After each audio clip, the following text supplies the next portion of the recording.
ඉතින් සමාජයේ තියෙන බල්ලොත් එක්ක නිදාගත්තට පස්සේ මැක්කොත් එක්කයි නැගිටින්න වෙන්නේ කියලා. සමාජයේ කතා තියෙනවා. මේ මිනිස්සු ඉතින් අට කහනවට කියපේව නෙමෙයි නේවා. මොකක් හරි ඔගේ අර්ථයක් තියෙනවනේ.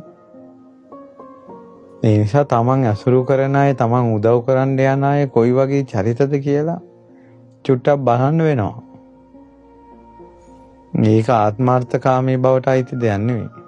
ආත්මార్థකාමී බව කෙසේ වෙතත් ආත්ම අර්ථය හිතන්න ඕන. තමාට යහපත සලසා ගන්න. ඒ කියන්නේ දුර්ලභවයි මනුෂ්‍ය ජීවිතේ ලැබුණේ. ඔයාටත් අම්මා කෙනෙක් ඉන්නවා, තාත්තා කෙනෙක් ඉන්නවා. බැඳලා යන නෝන කෙනෙක්, මහත්තයෙක්, දරුවෙක් ඉන්නවා. ඉතින් මේ මිනිස්සු වෙනුවෙන් Taman රැකෙන්න එපේ. ඊළඟට ඔයාලට උතුම් බුද්ධ ශාසනයක් හම්බ වෙලා තියෙනවා, විහෙර විහාර වඳින්න තියෙනවා, ධර්මයේ පුරුදු කරන්න තියෙනවා. ඉතින් පිනක් හරි රැස් කරගන්න ඔයා ජීවත් වෙන්න එපා. හිරේ විලංගු වෙටෙන්න නැතුව. ගමේ ගොඩේ කිලිසෙල්ලම් කරන කාලේ ඉඳලා යාළුවෝ දෙන්නෙක් හිටියා. ඊට පස්සේ එක යාළුවෙක් මම නගරයට යනවා රස්සාවක් හොයාගෙන කියලා කියා. ඊට පස්සේ කෝලයක් හිටියා මේ යාළුවා නැහැ. ඊට පස්සේ මෙයා කාලෙකින් නගරයට ගියා. වෙන වැඩකට යන ගමන් යාළුවා ගැන හිතින් ගියාමයි තාම නැහැ කියලා. යාළුවා හොරකමකට අහු වෙලා හිරේ දාලා මිනිසුන්ට හිරේ විඳින මිනිස්සු දුක් විඳින එක පේන්න පාරට පේන විදිහට තමයි හිරේ මිනිස්සු වැඩ කරනේව දාලා තින් රජුරෝ.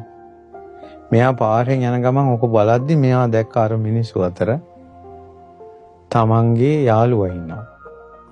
මෙයා වැට ළඟට ගිහිල්ලා කෑ ගහලා කිව්වා මෙහි වරෙන් උඹට මොකද උනේ? ඊට පස්සේ කිව්වා මේ බලාපන් දැන් 12 අවුරුද්දක් මං හිරේ. කියන ප්‍රශ්නයකට මං අහුණා කියලා තමයි මේ මිනිස්සයා කිව්වේ. ඊට පස්සේ කිව්වා අනේ පුළුවන් නම් මාව බේරපන්. ඊට පස්සේ මෙයා අර හිරේ බාරව ඉන්න ඒ රාජපුරුෂයත් එක්ක කතා කළා. ඊට පස්සේ කිව්වා තොට පිස්සුද කිව්වා රාජ ආඥාවකින් මොන් ඉන්නේ කිව්වා. මෙයා ගොඩාක් පිංසෙන්න උනා. ඊට පස්සේ කිව්වා හරි එහෙනම් මෝන. ඊට පස්සේ අරයා කිව්වේ මෙහෙමයි.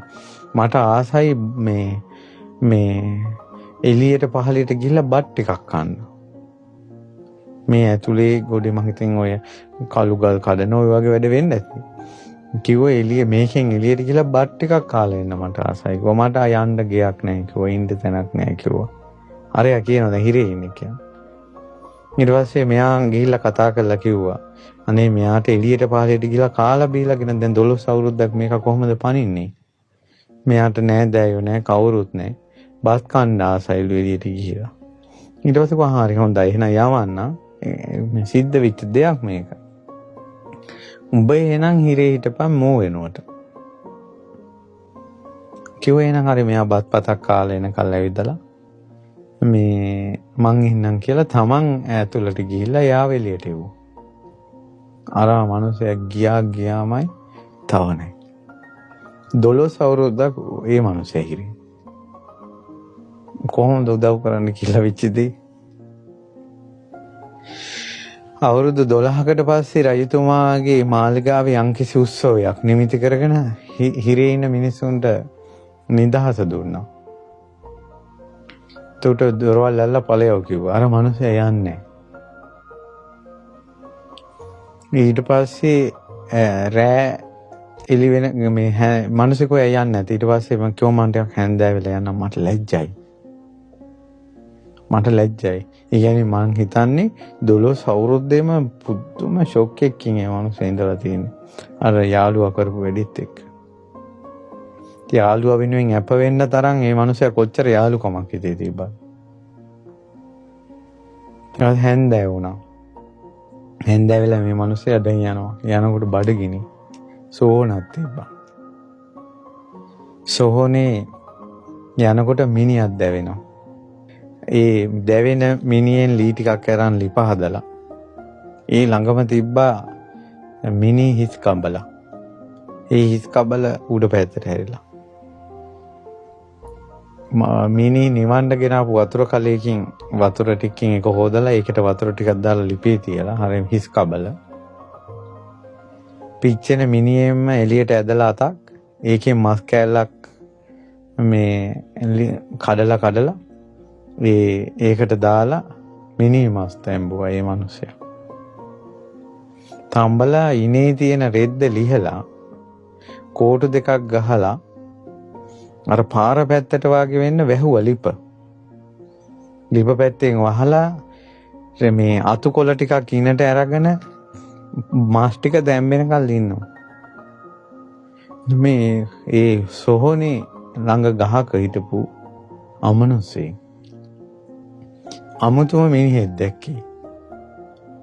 එකපාරම ආවා ලිපක් හැදුවා මිනි කබලක් තිබ්බ හිස් කබල වතුර දැම්මා මිනි මස් ටිකක් ඒකට දැම්මා දැන් තම්බනවා ඒ රෙද්දක් ගහගෙන වටේට මෝ හෙළුවෙන් එන්නේ. අර අමනුෂ්‍යයා ගහ පැත්තෙන් ඉඳලා ඇහුවා උඹ පුදුම මිනිහෙන්නේ තෝ මොකෙද්ද? ඊට පස්සේ කොහොම මිනිහේ? ඊට පස්සේ තෝ මිනි මස් කනවා. ඊට පස්සේ කොහොම මං 12 අවුරුද්දක් මගේ බඩ පිරෙන්න යමක් කෑවේ නෑ. ඉතින් එහෙනම් මොකද මේ රෙද්දකින් වහගෙන ඉන්නේ?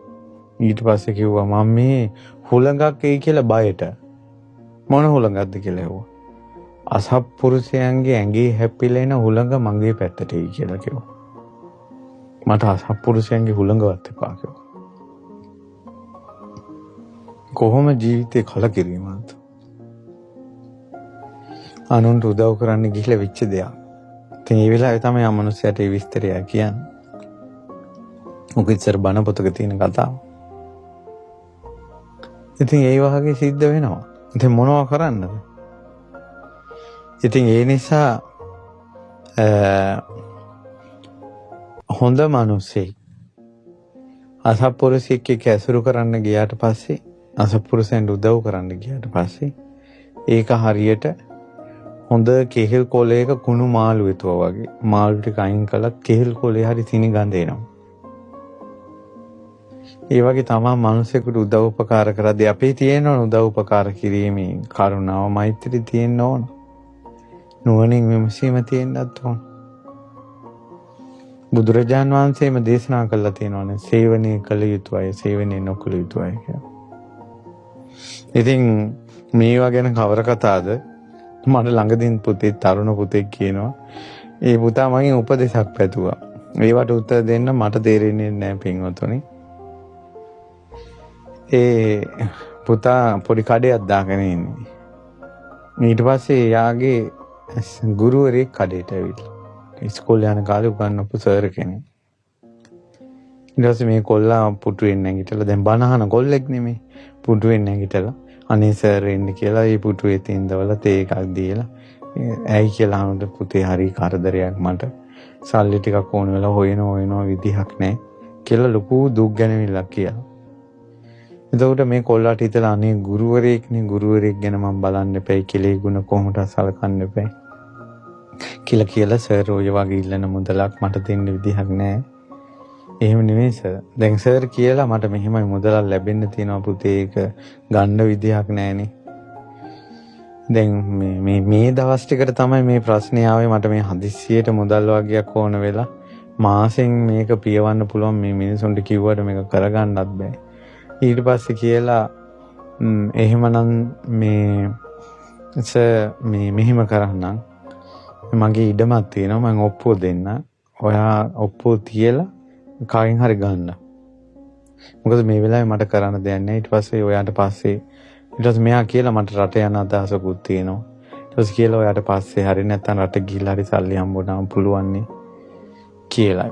ඊට පස්සේ දවස් දෙකක් ඉඳලා ලියුම් කියුම් ටිකක් ඇවිල්ලා මේකෙන් අර සල්ලි දෙද්දී පුතේ අස්සම් කර ගන්න ඕන කියලා මෙයාගෙන් අස්සම් අරන් ගිහිල්ලා මෙයාත් බලන්න තුන් අස්සම් කරලා. සතියක් විතර යනවා කෝල් උස්සන්නේ නැහැ. පාසේ බංගුට අර රට ගිහිල්ලා ඉඩමත් විකුණලා. අර මිනිහයාගේ ඉඩමත් විකුණලා. ඉතින් මගෙන් ඇවිල්ලා අහනවා ආන්දරනේ දැන් මොකද්ද මම මේ වෙලාවේ කරන්නේ? දැන් මගෙන් අහනවා ආන්දරනේ කොහොමද ගුරුවරුන්ට උපකාර කරන්නේ? ඉතින් මං ටිකක් නිරුත්තර වුණා. ඉතින් මං හිත හැදෙන්න කතා කළා. නමුත් ඒ කොල්ලා එක තීරුම් ගත්තා. ඉතින් ඒක තමයි ඒ කියන්නේ මෙහෙමයි මේ බුදුවරුන්ගේ යුගයෙන් අපි ඈත් වුණා. ಗುಣධර්ම පුරුදු කරන්න අමාරුම යුගයකටපත් වුණා. හැබැයි මතක තියාගන්න මේ අපි ಗುಣධර්මයේ නැමැති ලිඳ හාරගෙන වතුර ගන්න හදන්නේ පායන කාලයක. වැස්ස කාලයක අඩියක් දෙකක් හාරද්දිමුත් ලිං වල වතුර එනවා. හැබැයි වැස්ස කාලේ හාරපු ලිං වල වතුර පායන කාලෙට හින්දෙනවා. හැබැයි පායන කාලේ හාරන ලිං වල තියෙන වතුර වැස්ස කාලෙටත් තියෙනවා, පායන කාලෙටත් තියෙනවා. මතක තියාගන්න මේ පායන කාලයක් ගුණධර්ම මිනිසුන්ගේ නැති කාලයක්. ගුණේට කරුණාව මෛත්‍රිය අයිති විදිහට ප්‍රයෝජනෙට ගන්න කාලයක්. හැබැයි මේ කාලෙත් තමන්ගේ කරුණාව තිබ්බොත්, මේ කාලෙත් දයාව තිබ්බොත්, මේ කාලෙත් ගුරු ගෞරවය තිබ්බොත්, මේ කාලෙත් අත්හැරීම තිබ්බොත්, මේ කාලෙත් ඉවසීම තිබ්බොත් කියන්නේ බුදුවරුන්ගේ කාලේ. නුවණැත්තන්ගේ යුගයේනේ අය කෘතඥතාවෙන් පූර්ණයි මේ මගපල් ලබන සමාජය. ඒ කාලෙට කොහොමදත් තමන්ගේ ගුණ එනවා. මේ කාලේ ගුණධර්ම පූර්ණේ කරන්න අමාරු කාලයක්. දැනුත් ගුණයකින් යුක්ත වෙනවා කියන්නේ පායන කාලේ ලිඳක් ඇරුවා වගේ. පායන කාලේ හාරන ලිඳේ වතුර පායන කාලෙටත් තියෙනවා, වැස්ස කාලෙටත් තියෙනවා.